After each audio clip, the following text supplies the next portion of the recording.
musique, nouvelles. Vous écoutez choc.ca.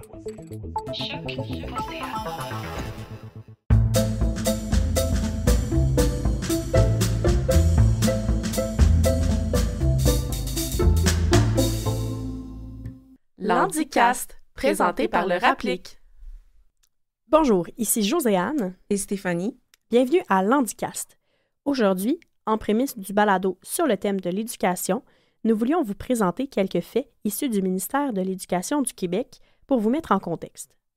Tel que présenté dans son portail annuel, édition 2023, le ministère de l'Éducation du Québec utilise l'appellation d'élèves HDAA pour catégoriser les élèves ayant un handicap ou des difficultés d'adaptation ou d'apprentissage. Pour être considéré comme étant un élève en situation de handicap ESH, il doit répondre à ces trois conditions. Premièrement, il doit avoir eu une évaluation diagnostique par un personnel qualifié. Deuxièmement, des incapacités et des limitations doivent découler de la déficience ou du trouble se manifestant sur le plan scolaire. Et troisièmement, des mesures d'appui doivent être mises en place pour réduire les inconvénients dus à la déficience ou au trouble de l'élève. Donc, si un élève remplit ces trois conditions, il se voit attribuer un des 10 codes de difficulté qui lui permettront d'être identifié comme élève handicapé. Les codes concernant les élèves handicapés sont rattachés aux conditions suivantes. Une déficience intellectuelle, une déficience motrice, une déficience langagière, visuelle ou auditive, un trouble du spectre de l'autisme ou relevant de la psychopathologie. Les codes concernant les élèves en difficulté d'adaptation ou d'apprentissage sont les suivants.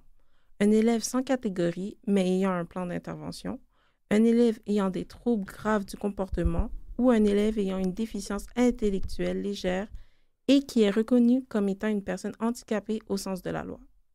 Aussi, un de ces troubles neurologiques dont il sera question dans le balado est le syndrome de Gilles de la Tourette, le SGT. Selon l'Association québécoise des neuropsychologues, le syndrome de Gilles de la Tourette s'exprime par des contractions musculaires plus ou moins complexes qui apparaissent dans certains contextes particuliers. Cette maladie peut s'accompagner d'un vaste éventail de troubles associés, connus sous l'appellation du soleil du SGT. Les personnes vivant avec un SGT présentent un ou plusieurs de ces troubles associés, tels que l'hyperactivité, un trouble de l'attention, un trouble de l'apprentissage, de l'anxiété, de l'impulsivité, pour ne nommer que ceux-là. C'est en grande majorité pour ces raisons qu'elles consultent d'abord auprès des professionnels. D'où l'importance de poser le bon diagnostic et de former adéquatement les intervenants qui travailleront auprès de cette population. Maintenant, il est temps de vous laisser entre les mains de nos animatrices Kim et Maude. Bon balado! Bonjour à tous, je m'appelle Maude. Et moi, Kim. On est vos animatrices pour ce balado d'une série de 4 qui traite de l'inclusion des personnes en situation de handicap. Ce projet est né d'une collaboration entre nous, des stagiaires en travail social de l'UQAM, et le Rapplique. Le Rapplique est le regroupement des activistes pour l'inclusion au Québec. C'est un organisme pan-québécois qui appuie et accompagne les personnes en situation de handicap victimes de discrimination pour défendre et revendiquer leurs droits et à en faire la promotion. Tout ça en visant l'éradication de cette discrimination trop souvent faite à leur égard. Nous vous invitons à aller jeter un coup d'œil sur leur site Internet, notamment sur leur manifeste qui représente vraiment bien l'esprit de l'organisme. Aujourd'hui, on va discuter d'un sujet qui m'a interpellée personnellement, c'est-à-dire le lien ténu entre le système d'éducation et le système de santé des services sociaux du Québec. Pour en discuter, on a avec nous Anne-Marie Lécuyer et Benoît Caxard. Bonjour Anne-Marie. Bonjour, ça va bien? Ben oui, ça va très bien. Et bonjour Benoît. Bonjour à vous aussi. Merci. Donc, j'ai commencé par ta petite présentation, Anne-Marie. Tu es une infirmière de formation et retraitée après plus de 25 ans de travail dans le réseau de la santé. Tu es la maman dévouée d'un enfant dyslexique, dysorthographique et autiste de niveau 1. Ton fils est maintenant âgé de 20 ans et diplômé de son secondaire 5 et d'un DEP en mécanique d'engin de chantier. Tu es chargé actuellement du dossier éducation, élèves en situation de handicap au Rapplique. Peux-tu nous faire une petite introduction de ton parcours de militante? Mon parcours de militante a commencé il y a environ, je te dirais, une dizaine d'années. À ce moment-là, au tout début, il se résumait à militer pour les droits de mon fils. Au fil des ans, je me suis aperçue qu'il y avait il y avait beaucoup de parents de jeunes qui vivaient une situation à l'école similaire à celle que moi et mon fils, on pouvait expérimenter. Ce qui fait que ça m'a comme interpellée. Et du même coup, bien, il est venu un temps dans mon parcours de mère d'un enfant qu'on dit différent ou à besoin particulier. Il est venu un moment où j'avais besoin de trouver une raison pourquoi j'avais passé par ce parcours-là, de sortir peut-être quelque chose de positif de tout ça, de créer quelque chose qui pouvait à son tour aider peut-être ou répondre à des besoins que moi, j'avais pas eu accès à ces services-là à l'époque. Fait qu'à partir de ce moment-là, j'ai commencé à m'impliquer dans des comités. Je me suis impliquée auprès d'organismes, là, justement, qui étaient là pour essayer d'assurer un meilleur service à cette clientèle-là. Puis par la suite, bien, j'ai fini par partir une page Facebook sur laquelle on a de l'information que je partage. J'ai essayé de partir un service auprès de la clientèle HDA. Et le Rapplique a croisé ma route l'été passé. Donc, c'est encore récent. Là. Oui, c'est tout récent. Et je pense qu'on s'est retrouvés dans ma vision, dans ce que je cherchais à défendre au niveau de notre vision de la nécessité d'amener de l'inclusion un peu partout, de parler de différence, mais de faire plus que d'en parler ou de prétendre qu'on fait ce qu'il faut et d'aller valider, d'aller vérifier, et s'il le faut, aller défendre les droits de ces personnes-là ou de ces enfants-là qui sont notre avenir au Québec.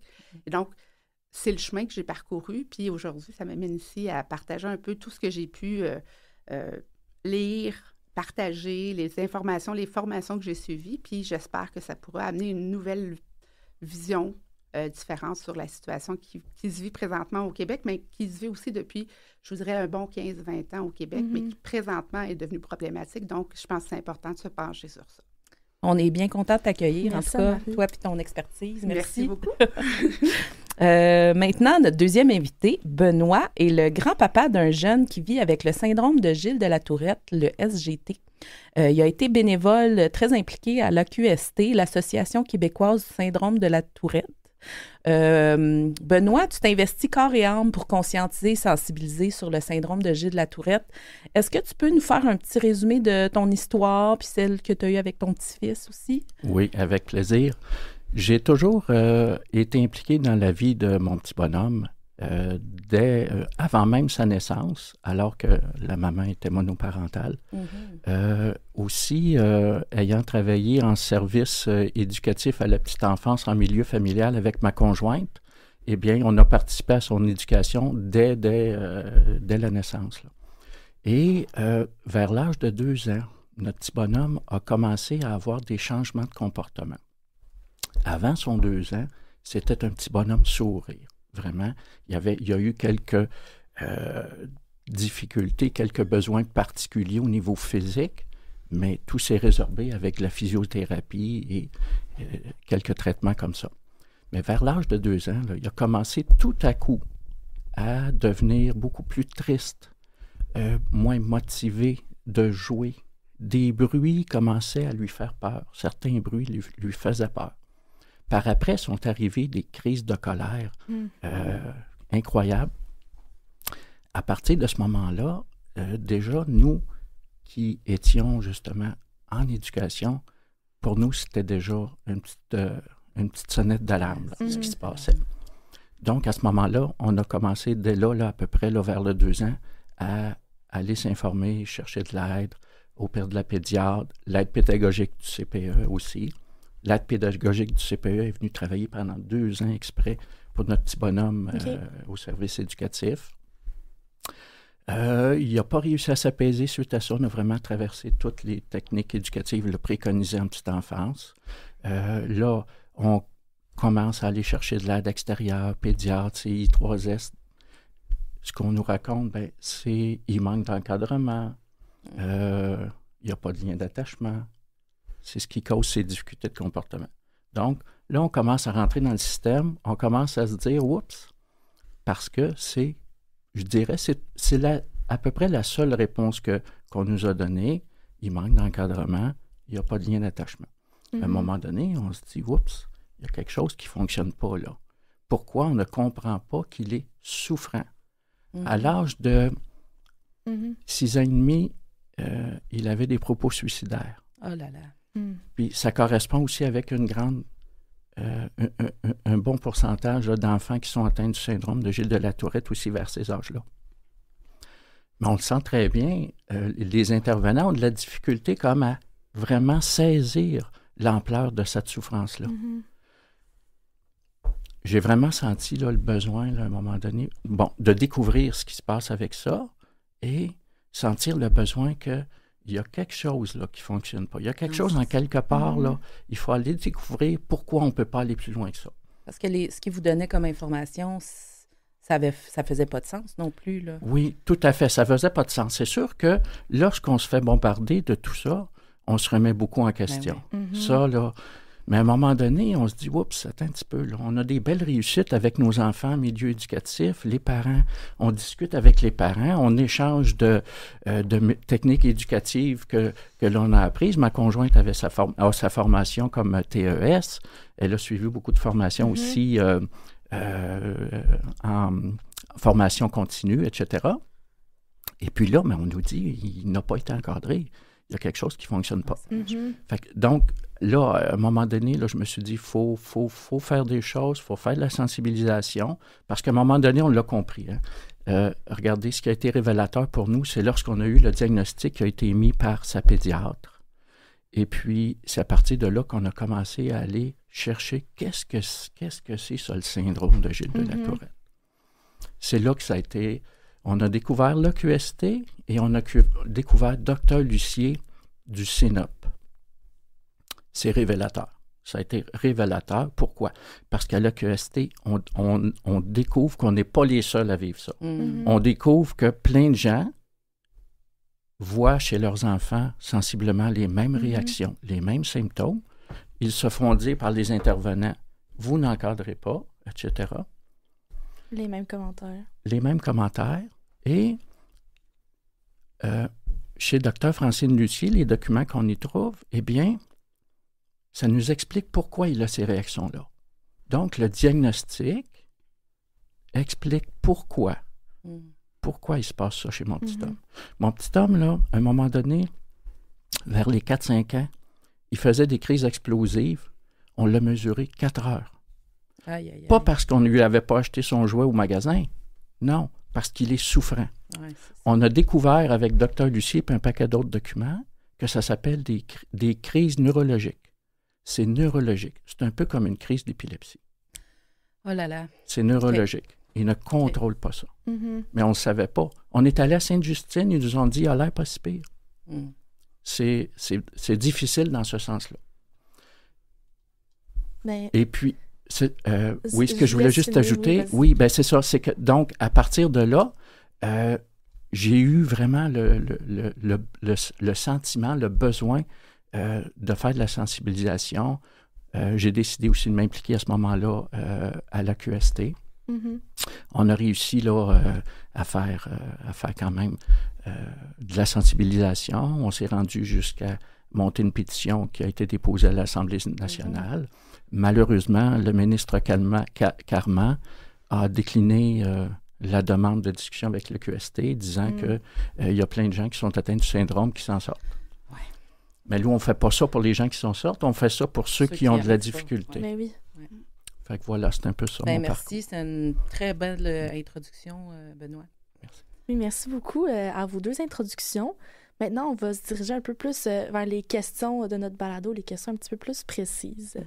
Anne-Marie, à des fins de compréhension, peux-tu nous présenter rapidement qu'est-ce qu'un élève HDAA et comment le rappeler qu'il est interpellé puis s'intéresse à ses élèves? Parfait. Mais je pense que ce qui est important d'abord, je vais faire une petite mise en situation pour le EHDAA, ce que ça veut dire. On dit élève HDAA ou EHDAA. E, c'est pour les élèves, H pour handicapé, D pour difficulté d'adaptation ou d'apprentissage. Ce qui est important de savoir dans cette catégorie-là, c'est identifié comme ça les enfants à partir maintenant, je pense, du préscolaire, le genre maternelle, même maternelle 4 ans, ça va jusqu'en secondaire 5. Et les élèves qu'on considère handicapés sont catégorisés dans, je pense, c'est 11 catégories au total, qui sont en tant que telles un code de subvention, de financement qui est émis selon le diagnostic qui est posé pour cet enfant-là. Et ce sont des diagnostics qui, à l'époque, lorsque ça a été pas mal mis en place, cette politique-là, au début des années 2000, c'est des diagnostics vraiment très spécifiques, comme un élève qui a une déficience intellectuelle sévère, modérée. Ça pourrait être un élève qui a possiblement des troubles reliés à de la psychopathologie, des élèves qui ont une déficience visuelle, une déficience motrice. Et autant c'est des termes très larges, ces définitions-là, pour avoir accès à ce code-là, autant c'est beaucoup plus spécifique quand vient le temps d'aller chercher un diagnostic en lien avec des déficiences comme celle-là. Et ensuite de ça, donc ça fait abstraction dans cette catégorie-là. On ne parle aucunement de tout ce qui est troubles qui se passent en milieu scolaire, qui vont être présents quand on s'aperçoit qu'il y a un enfant qui a des difficultés d'acquisition au niveau des apprentissages. Et là, on parle de tout ce qui est troubles d'apprentissage, troubles d'attention, qui vont être, eux, vont se retrouver, si on veut, ou on va les classer dans la catégorie des DAA, donc en difficulté d'adaptation et d'apprentissage. On les met là, on inclut dans cette catégorie-là différentes conditions, mais on ne va pas les mettre là en fonction des diagnostics qui peuvent être émis ou non, parce que de plus en plus, on tend vers le fait de réfuter la pertinence d'avoir un diagnostic à l'école, de refuser ou de dire que ce n'est pas nécessaire la santé à l'école, qu'on doit sortir le modèle médical de nos écoles. Mais il en reste que sur cette définition-là, ce terme de catégorie de EHDA, on retrouve en moyenne autour de 25 % de la clientèle scolaire qui se retrouve là. Et dans le EH, on peut avoir peut-être un équivalent d'à peu près, je vous dirais, là, 10 ou 15 % de la clientèle qui sont clairement identifiés EH, alors que les DAA, qui sont en difficulté, que l'on dit, ça va aller jusqu'à 75-80 % de la clientèle variable un peu là, depuis plusieurs années. Par exemple, dans l'enquête qui a été faite, ils ont fait une enquête systémique à la Commission des droits de la personne en 2018, et dans cette enquête-là, on disait que la fréquentation scolaire générale des élèves avait chuté de 9 % dans nos écoles au Québec, alors que le taux d'élèves EHDA avait augmenté de 71,8 %. C'est pas proportionnel. Wow. Bien, c'est pas proportionnel, puis on est beaucoup dans ces temps-ci, ce qui est tendance, c'est parler de sous-diagnostic en milieu scolaire, ces choses-là. Mais donc, quand on a ces statistiques-là, ça, c'est en 2016, et ces statistiques-là incluent de 2001 à 2016. Là, c'est là qu'on a fait l'évolution quand ils ont fait l'enquête en question. Donc, c'est quelque chose qui est présent depuis longtemps, cette augmentation-là de diagnostic. Mais on est rendu à un point de non-retour, de saturation, parce qu'on n'a plus accès aux services, je pense, requis pour cette clientèle-là. Et donc, nous, ça nous interpelle au RAPLIC parce que si ces élèves-là, qui sont porteurs de conditions identifiées en santé, il faut se rappeler que quand on obtient un diagnostic médical dans la loi, c'est à partir de ce moment-là qu'on obtient, si on veut, j'ai toujours un inconfort, mais c'est comme des droits supplémentaires. Il y a des droits qui existent, qui ont été créés. Il y a une loi pour ça au Québec, pour les personnes handicapées, tout comme on a la Charte des droits et libertés, on a la politique à part égale. Et on indique donc que l'on se doit de mettre en place des accommodements, des façons de faire pour venir soutenir les déficits, les limitations, donc la différence, le faire autrement. Mais malheureusement, les élèves DAA qui sont porteurs de diagnostics médicaux de la dyslexie, de la dysorthographie, ça peut être des conditions qui sont plus faciles à évaluer, d'autres plus complexes comme le déficit de l'attention. Mais souvent, ces enfants-là, on ne va pas nécessairement, il n'y a pas de protocole d'intervention, d'encadrement spécifique à savoir comment on doit intervenir ou quelles sont les interventions de base qu'on devra ensuite de ça peut-être réévaluer ou modifier en fonction des capacités de l'enfant ou de ce qui se passe dans son quotidien. Fait que nous, ça nous interpelle parce qu'on se dit, on parle de 250 000 enfants au Québec annuellement qui sont dans une situation où possiblement leurs droits ne sont possiblement pas respectés parce qu'il y a certainement quelque chose qui se passe parce que le taux de diplomation n'a pas vraiment augmenté depuis les 20 dernières années pour cette catégorie-là et le décrochage scolaire est souvent majoritairement composé de jeunes hommes qui sont identifiés EHDA ou simplement DA et qui finissent par décrocher de l'école et on n'a pas de réponse à ça. Donc, c'est sûr que le RAPLIC, ça nous interpelle parce qu'on se dit, il faut aller poser des questions, il faut aller voir peut-être un peu plus loin que ce qu'on fait en général pour venir à bout de trouver des explications et mettre des solutions en place pour venir soutenir le plus d'élèves possible. Parce qu'on sait bien que la réussite éducative, ça fait partie de notre réussite en tant qu'être humain. Je pense que c'est pas tant le diplôme au bout de la ligne qu'on obtiendra, mais ça fait partie de notre processus dans lequel on apprend à se connaître, dans lequel on se développe pour pouvoir participer plus tard à la société de demain. Donc, c'est pour ça qu'on a pris si on veut, on a de l'intérêt par rapport à améliorer ces conditions. Oui, comment trouver plus de services, là, c'est important. Oui, tout à fait. Il y a besoin de plus de services, puis possiblement des services peut-être ailleurs que ce qu'on a mis jusqu'à maintenant. On est habitué.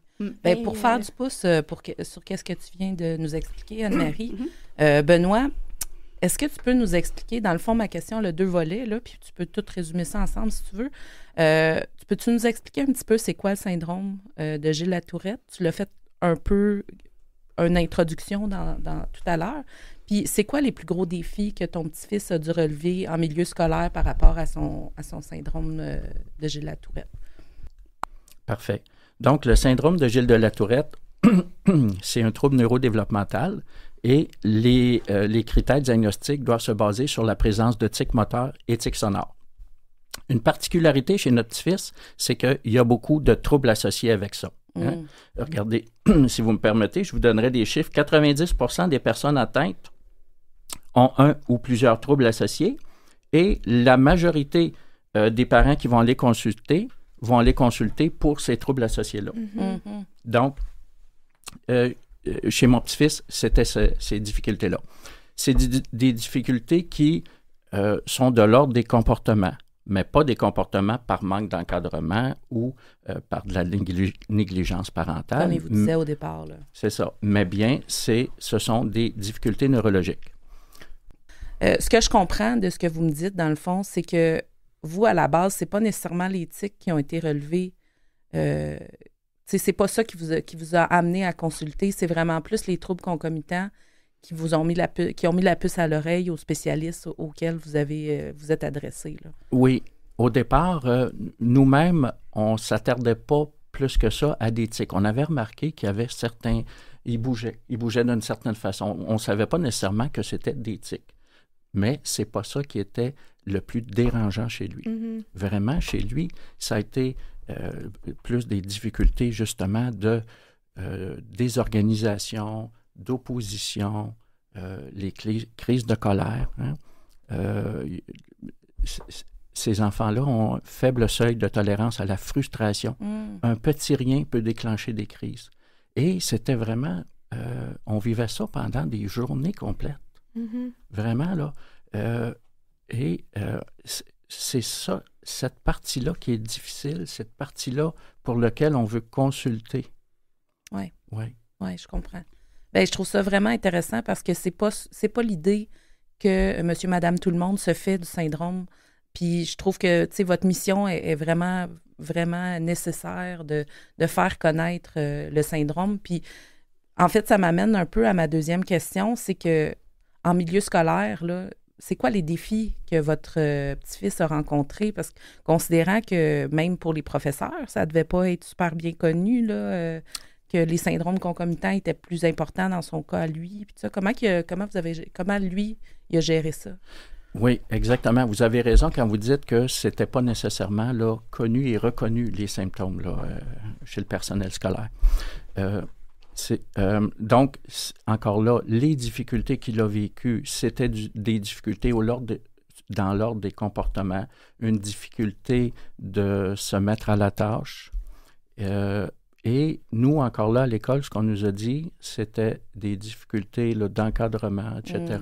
Ça a été vraiment oui, c'était vraiment encore ça, cette difficulté. Donc, c'est sûr qu'on s'est aperçu assez tôt que, encore là, on ne nous comprenait pas. On ne comprenait pas ce qu'on essayait d'exprimer parce que on l'a exprimé quand même à l'école, là, tout ça.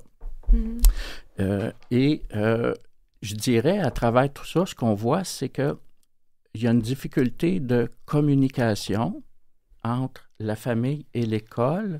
Le dialogue est difficile à établir. Nous, on en avait remis des documents. Parce que mon petit-fils avait déjà été... on avait consulté en ergothérapie. Il y avait eu un rapport. L'ergothérapeute était venu travailler aussi chez nous au service de garde expressément pour mon petit-fils, travailler différents aspects. Il y a des recommandations là aussi qui ont été émises. Tout ça a été transmis. Il y a un document qui s'appelle Passerelle, justement, qui est fait par l'éducatrice en service de garde pour remettre à l'école. Donc, ça exprime les observations, les comportements de l'enfant et tout ça. Donc, nous, on s'est aperçu que ça n'avait pas vraiment été consulté. Il fallait il faut comme toujours recommencer à zéro les explications. Mm-hmm. Puis moi, j'aurais une petite question par rapport, si vous pourriez parler pour votre petit-fils, lui, c'était quoi qu'il a trouvé difficile dans sa classe? Oui. Je dirais, c'est justement d'avoir ces réactions-là. Lui-même s'est aperçu aussi que, oui, il était différent. Et il s'est aperçu que, oui, il pouvait taper ses amis. Il pouvait se fâcher après ses amis. Après aussi même le personnel scolaire. Mm-hmm. Il s'est aperçu de ça. Je vous donne un exemple. À un moment donné, je jouais dehors avec quelques enfants du service de garde et lui, après l'école, il était venu nous accompagner. Il y a un tronc d'arbre par terre. Je dessine un petit visage avec des petits morceaux de bois. Je fais un petit personnage qui sourit. Mon petit-fils, lui, vient modifier la bouche et lui, il fait le sourire à l'envers. Donc, un enfant triste ou fâché. Il dit, ça, c'est moi, toujours fâché. Fait que, à un moment donné aussi, il revient de l'école, il dit, j'ai pas aimé ça, je me suis fâché après mon ami. Je suis allé sur le mur et puis je suis allé m'accoter sur le mur et je bougeais plus. Donc, il se rend compte de ce qu'il fait. En résumé, là, on regarde ça aujourd'hui, il y a 10 ans. Toute sa vie, là, il s'est fait dire, fais attention à tes comportements. C'est important que tu sois poli. Il ne faut pas se fâcher après les amis. Lui, surtout au début, nous-mêmes, on ne le comprenait pas. Souvent, là, on peut avoir tendance à dire, oups, on va la serrer, la vis. Mm-hmm. Mais on s'est aperçu que plus on la serre, la vis, oh là là là là. Non. C'est là qu'on a c'est là qu'il s'oppose, il se fâche plus facilement parce qu'il a un faible seuil de tolérance à la frustration. Il faut vivre avec ça. Ouais. Souvent, on nous dit, bien, une réponse qui est souvent arrivée, il a appris à faire une crise pour avoir ce qu'il veut. Ce n'est vraiment pas ça. Ce n'est vraiment pas ça. Il fait des crises parce que c'est neurologique. On ne veut pas en faire un enfant roi. On travaille très, très fort. Si, en quelque part, les intervenants pouvaient saisir ça, on l'a vu aussi, hein? On en rencontre des intervenants, des enseignants qui sont ouverts à tout ça, qui écoutent ce qu'on a à dire. Bien, on le voit. C'est l'attitude qui change et l'enfant va mieux aussi. Ouais. Des fois, c'est juste, par exemple, à un moment donné, il la laisse cacher dans le coin de sa classe. Donc, si l'enseignante sait qu'il a un besoin là, de se réfugier, de se recentrer sur lui, bien, l'enseignante n'ira pas lui dire « Reviens t'asseoir, c'est important, il faut travailler, c'est l'heure de travailler. » Non, à ce moment-là, l'enseignant va comprendre, lui, il récupère. Ça peut prendre 5, 10, 15 minutes et il va récupérer. Après ça, il est plus en mesure de revenir s'installer. Bien, merci Benoît de nous avoir partagé un peu du côté de votre fils, un peu sa vision dans sa classe. Anne-Marie, est-ce que l'expérience de Benoît est représentative de ce que vous avez entendu des autres parents qui viennent vers vous au Rapplique? Moi, je dirais que oui, tout à fait. Ça correspond à ce que j'entends au Rapplique, mais ça correspond à ce que j'entends depuis de nombreuses années. Il y a un mal-être, il y a une détresse, autant au niveau des enfants que des parents. Je pense que dans notre société, on s'attend à ce que les parents soient responsables. On s'attend à ce qu'un parent prenne soin de son enfant. Et on a même des lois qui disent que le parent, lorsqu'un adulte devient parent, il a des obligations à l'égard de son enfant. On doit s'assurer qu'il manque de rien, qu'il a accès à des soins de santé, des choses comme ça. Et je pense que c'est comme si tout à coup, quand on arrive face au milieu scolaire et qu'on est un parent qui est impliqué dans le dossier, un parent qui est curieux, un parent qui cherche des réponses, un parent qui a la capacité de se remettre en question et de se dire il y a quelque chose qui ne fonctionne pas, il y a quelque chose là qui finit par venir nous brimer, où on finit par être identifié comme étant des parents qui veulent dire à l'école comment faire, des parents qui veulent plus que leur enfant, des parents qui créent des enfants rois. Ce qui ne fonctionne pas dans tous ces constats-là, c'est que depuis 50 ans, grâce aux neurosciences, on a pu faire des images au niveau médical du cerveau humain et on a donc pu prendre conscience que chacun des cerveaux humains qui existent sur cette Terre, comme chaque être humain que l'on connaît tous, on a tous des différences, et c'est la même chose pour le cerveau, que ce soit la couleur de nos yeux, notre taille, nos cheveux, leur couleur. Le cerveau humain est relativement similaire d'un être à l'autre, mais les fonctionnements, les ramifications, les connexions peuvent varier et ça va amener des manifestations différentes qui, une fois adultes, peuvent être garantes d'un avenir prometteur, de personnes qui auront une façon différente de penser, qui amèneront des nouvelles idées dans notre société pour l'améliorer. Mais on dirait que quand on est en milieu scolaire, ces données-là, ces informations-là qui sont venues permettre d'identifier qu'il y a des enfants qui, malheureusement, ont des particularités, des façons de faire autrement. Et quand je dis malheureusement, ce n'est pas malheureusement pour les enfants. C'est dans la mesure que, malheureusement, ces enfants-là n'ont pas les mêmes compétences, les mêmes défis que la majorité des enfants ou pour répondre aux normes qui sont en place en éducation depuis combien d'années, depuis le début des temps. Et malheureusement, on ne parvient pas à mettre en place des adaptations, des aides compensatoires pour possiblement venir les aider. L'autre petite parenthèse que j'aimerais faire ou mentionner, c'est qu'il faut se rappeler que d'obtenir un diagnostic, il y a souvent une croyance qui est véhiculée en milieu scolaire où on parle qu'un diagnostic, ce n'est qu'une étiquette de plus. Le mot du diagnostic, le syndrome de la Tourette, la dyslexie, la paralysie cérébrale, la déficience intellectuelle, ça, c'est un mot, c'est une étiquette. Hein, on pourrait dire une étiquette mot. Je ne sais pas si c'est encore comme ça qu'ils font en première, deuxième année, mais à l'époque, je passais par là déjà. Et donc, mais il faut se rappeler qu'en santé, un diagnostic, ça vient avec des explications. Ça vient avec une évaluation d'un spécialiste. Et souvent, j'aime bien rappeler qu'évaluer un enfant en ergothérapie, par exemple, ça peut être sur plusieurs mois que cette évaluation-là va avoir lieu avant d'émettre un rapport diagnostique. Évaluer un enfant pour un trouble d'apprentissage comme de la dyslexie, dysorthographie, ça peut prendre plusieurs heures, je vous dirais facilement 4-5 heures d'évaluation en 1-pour-1 avec le jeune, plus ensuite de ça, le professionnel qui se doit de se fier à ces documents. Donc, un diagnostic, c'est pas mauvais. Au contraire, un diagnostic, quand c'est fait de la bonne façon et que c'est étoffé et que c'est fait auprès des bonnes personnes, ça a toute sa raison d'être. Mais après avoir obtenu un diagnostic, il faut donc avoir le professionnel, les intervenants qui sont compétents pour pouvoir faire ça. Sinon, c'est là que ça fait qu'on tourne en rond puis qu'on n'en vient pas à bout d'améliorer la situation de personne. Bien, ça m'amène à notre dernière question déjà. Je vais vous faire un petit topo qu'on a nommé un petit peu, Anne-Marie, tu en as parlé un petit peu, là. Considérant que selon le gouvernement du Québec, dans son portrait annuel de 2023, il y a environ 247 000 jeunes qui sont des élèves HDAA au Québec. C'est environ 22 % de tous les élèves dans milieux confondus, le préscolaire, primaire, secondaire. En considérant, toujours selon le gouvernement du Québec, que le nombre d'élèves HDAA augmente d'un niveau d'enseignement à l'autre.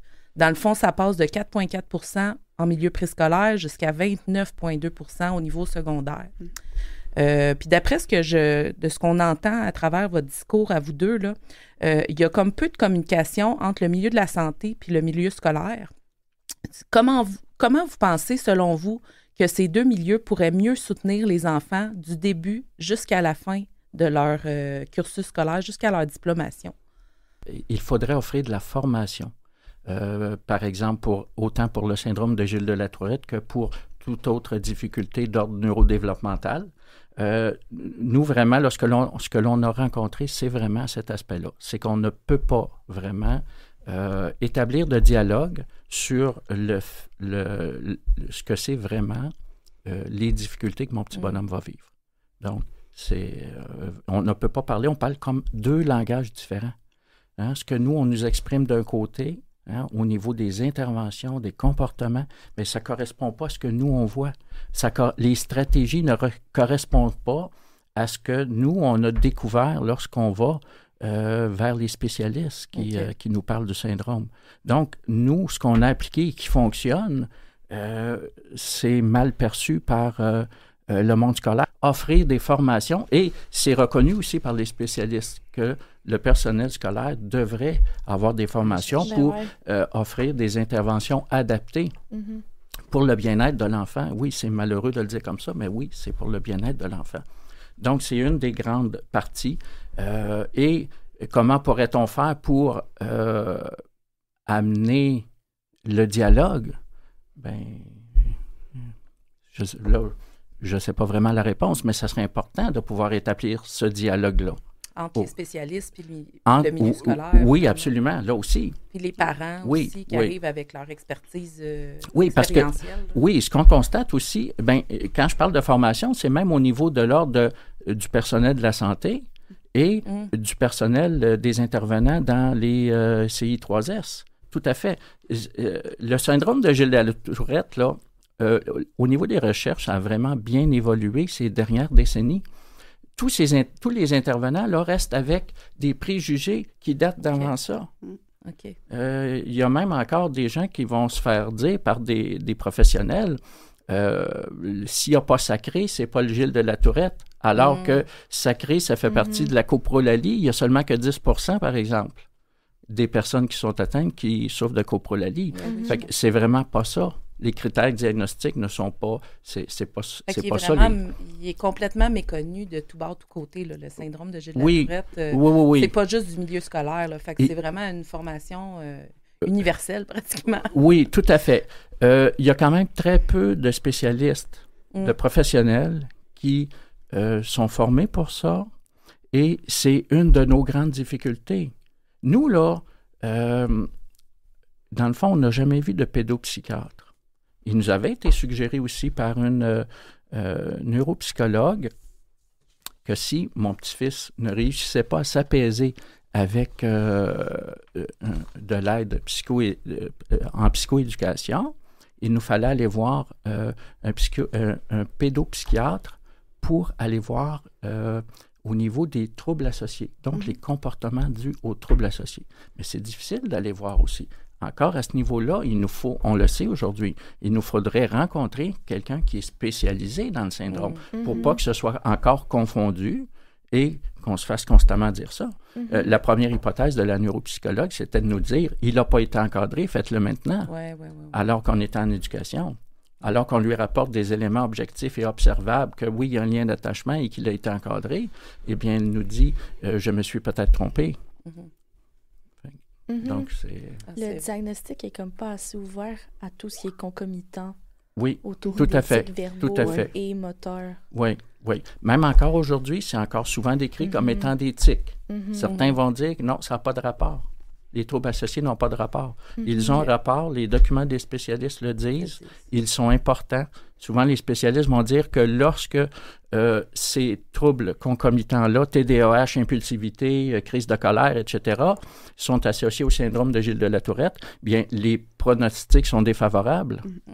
Les difficultés vont être beaucoup plus grandes. Ben oui, c'est clair. Donc, vraiment, je pense qu'en quelque part, dialogue et formation, de ce que je vois, déjà apporterait une grande amélioration. Puis toi, Anne-Marie, t'avais-tu d'autres... J'aimerais ça peut-être mentionner par rapport à Benoît. Moi, ce que je voudrais faire prendre conscience aux gens, c'est que ce soit le syndrome Gilles de la Tourette, que ce soit de la dyslexie, que ce soit un déficit d'attention, que ce soit de l'autisme, on est souvent porté à penser à l'autisme ou, par exemple, je vais parler de la dyslexie. La dyslexie, on le dit peu. On a des craintes de le mentionner, on a de la difficulté à accepter ça, mais c'est vraiment reconnu depuis 2005, suite à la dernière Convention des droits des personnes handicapées qui a été signée à l'ONU et qui est ratifiée par le Canada depuis 2016. On dit que tout trouble de santé mentale, cognitif, neurologique, neurodéveloppemental se doit d'être reconnu comme une condition qui place la personne qui en est porteuse en situation de handicap si l'environnement dans lequel elle doit évoluer n'est pas adapté, ne tient pas compte de ça. Donc, une dyslexie, c'est une limitation, un déficit, une difficulté à acquérir, d'automatiser le geste de lire un document sans avoir à réfléchir à ce que tu lis. Donc, ça se fait automatique pour que tu sois disponible à faire la tâche à laquelle on veut que tu portes plus attention ou qu'on va t'évaluer. Un élève dyslexique, c'est comme un élève avec un syndrome Gilles de la Tourette. C'est un élève qui a aussi des troubles au niveau de sa mémoire, au niveau de son accès lexical, de retrouver l'information dans sa tête. C'est un élève qui peut avoir aussi des troubles au niveau de l'attention, un trouble au niveau de la gestuelle, de la maîtrise de la motricité fine pour former les mots, les lettres sur sa feuille. Et souvent, on oublie toutes ces choses-là. Et c'est quand on prend conscience de tous les atteintes connexes, les particularités autour du thème diagnostiqué, que ça prend tout son sens. Moi, je dirais, un peu comme Benoît l'a dit, il faut amener des formations, il faut inclure des formations dans les formations de base des professionnels qui vont fréquenter les milieux scolaires, qui vont être considérés comme étant les experts pour transmettre les savoirs à nos enfants.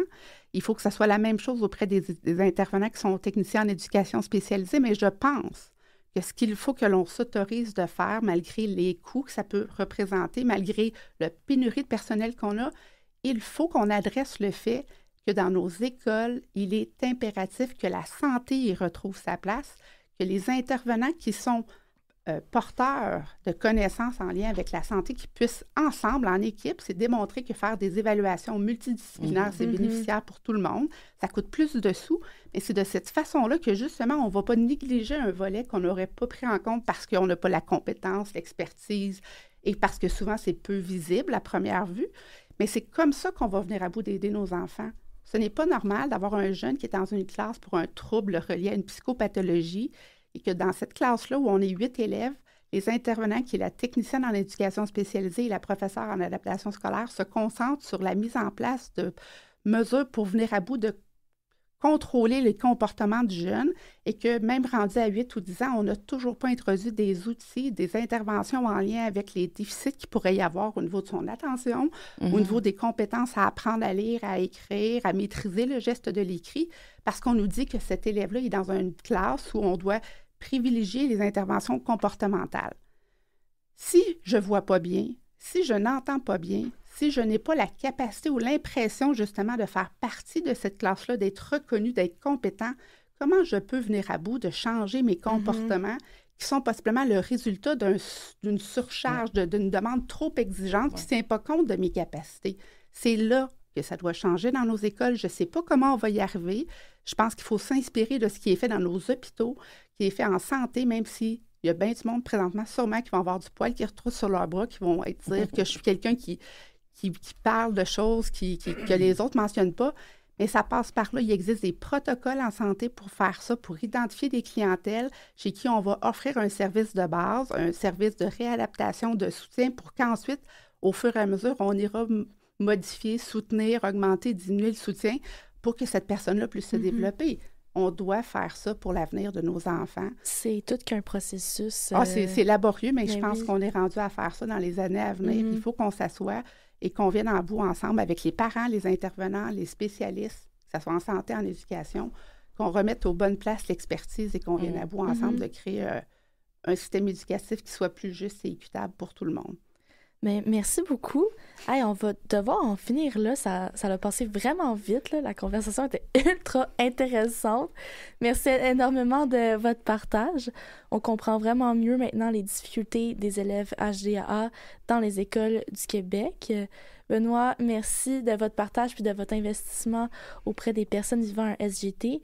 Et nous souhaitons de tout cœur un beau parcours académique adapté pour votre petit-fils. Merci à vous. Merci pour votre beau projet de nous avoir invités à nous permettre de nous exprimer. Merci beaucoup. Bien, c'est un plaisir, vraiment, puis un honneur de pouvoir partager ça avec vous.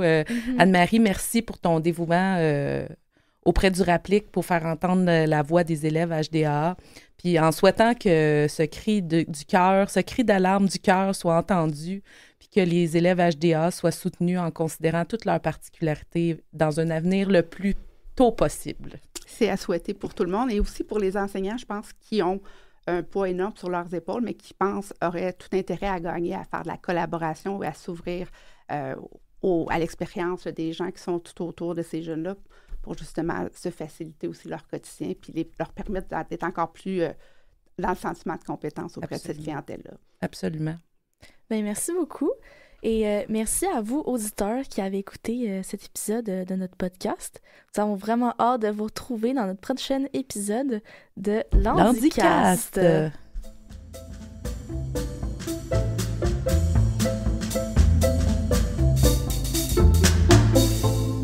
C'est ce qui conclut l'épisode d'aujourd'hui. Merci d'avoir écouté Landicast, présenté par le RAPLIC. Merci à Choc pour les studios et la diffusion. Merci à Steven Laperrière et Linda Gauthier. C'était Joséanne, Lilou, Stéphanie, Maude et Kim. À bientôt!